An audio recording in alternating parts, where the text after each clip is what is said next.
नमस्कार। आज हम मानव शरीर के एक ऐसे सिस्टम की बात करने वाले हैं जो कमाल का है, बेहद कॉम्प्लेक्स और फैसिनेटिंग भी। जी हाँ, हम बात कर रहे हैं महिला प्रजनन प्रणाली यानी फीमेल रिप्रोडक्टिव सिस्टम की। ये सिर्फ बायोलॉजी का कोई चैप्टर नहीं है, बल्कि ये तो जीवन के चलते रहने का, उसकी निरंतरता का आधार है। तो चलिए इस अद्भुत सिस्टम के रहस्यों से पर्दा उठाते हैं। तो आज का हमारा सफर कैसा रहेगा? देखिए, हम शुरुआत करेंगे बिल्कुल बाहर से, बाहरी अंगों को समझेंगे। फिर हम धीरे धीरे अंदर की ओर बढ़ेंगे, योनि, गर्भाशय, अंडाशय, इन सबको जानेंगे।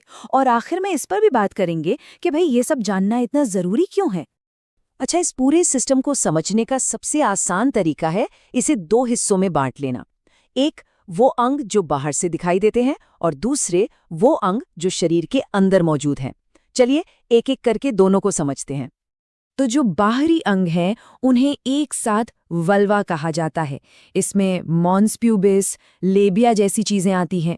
और फिर है आंतरिक अंग जैसे योनि, गर्भाशय, फैलोपियन ट्यूब और अंडाशय, जो शरीर के अंदर बिल्कुल सुरक्षित रहते हैं।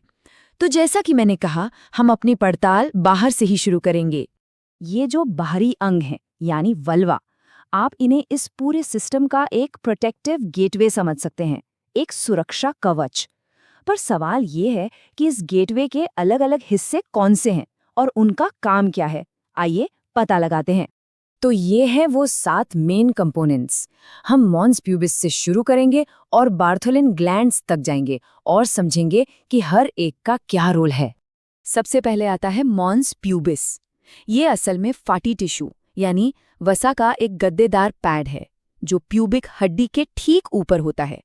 इसका सीधा सा काम है इस सेंसिटिव एरिया को किसी भी बाहरी चोट से बचाना।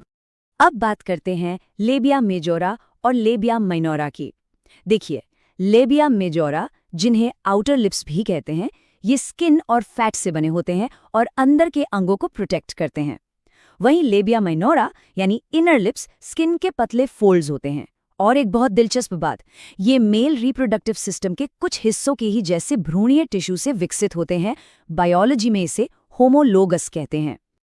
अगला है क्लाइटोरिस। ये एक छोटा सिलिंड्रिकल इरेक्टाइल बॉडी है, साइज में करीब 1.5 से 2 सेंटीमीटर। ये भी मेल पेनिस का होमोलोगस है, मतलब उसी एम्ब्रियोनिक टिश्यू से बनता है और इसका main role sexual pleasure provide करना है।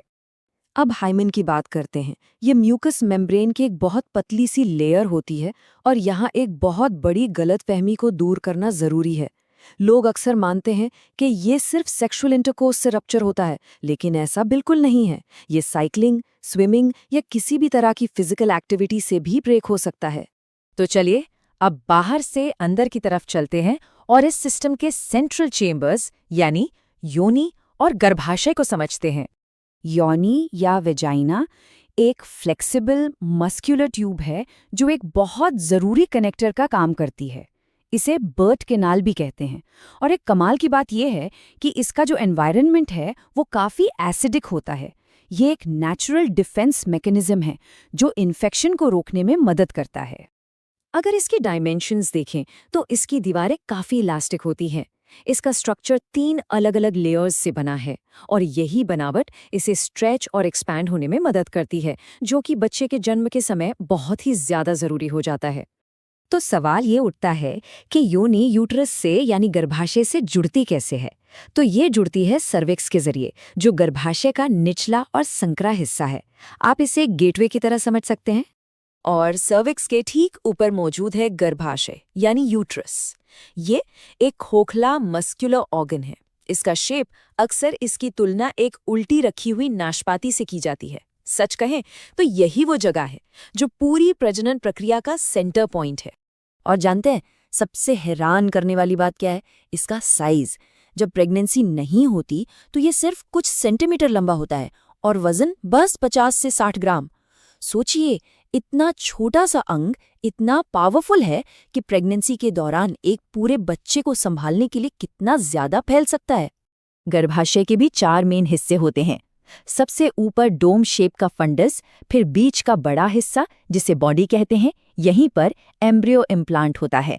उसके नीचे आता है इस्थमस और फिर आखिर में सर्विक्स, जो इसे योनि से जोड़ता है।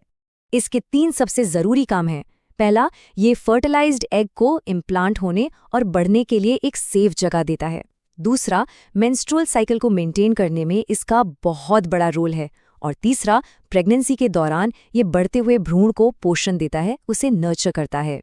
चलिए, अब अपने सफर के अगले पड़ाव पर चलते हैं, फैलोपियन ट्यूब्स और ओवरीज यानी अंडाशय। असल में यही वो जगह है जहां से एक अंडे का सफर शुरू होता है, जहां से जीवन की पहली संभावना जन्म लेती है। फैलोपियन ट्यूब्स ये करीब 10 सेंटीमीटर लंबी पतली ट्यूब्स होती हैं जो यूटेरस को ओवरी से जोड़ती हैं। और ये जगह ये बहुत ज़रूरी है। क्यों? क्योंकि फर्टिलाइजेशन यानी स्पर्म और एग का मिलन ठीक यही होता है, ज्यादातर इसके सबसे चौड़े हिस्से में, जिसे एम्पुला कहते हैं। इन ट्यूब्स के भी 4 अलग-अलग सेक्शन होते हैं। इनमें से एक बहुत इंटरेस्टिंग पार्ट है। ट्यूब के आखिर में उंगलियों जैसी बनावट होती है जिसे फिम्ब्रिया कहते हैं। ये ओवरी के पास हल्के हल्के मूव करती रहती हैं ताकि ओव्यूलेशन के वक्त जब एग रिलीज हो तो उसे पकड़कर ट्यूब के अंदर गाइड कर सकें। और अब हम पहुंचते हैं ओवरीज यानी अंडाशय पर। ये बादाम के साइज की 2 ग्रंथियां हैं जिनके 2 बहुत बड़े काम हैं।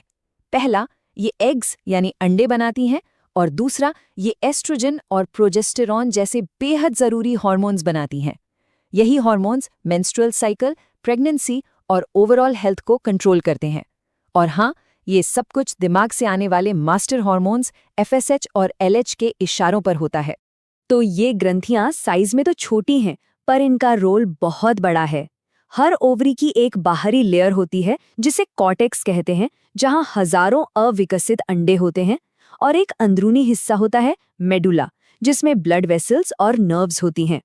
तो अब तक हमने जो कुछ भी देखा उससे एक बात तो साफ है, ये सिर्फ कुछ अंगों का कलेक्शन नहीं है, ये एक कमाल का बेहद जटिल और कोऑर्डिनेटेड सिस्टम है।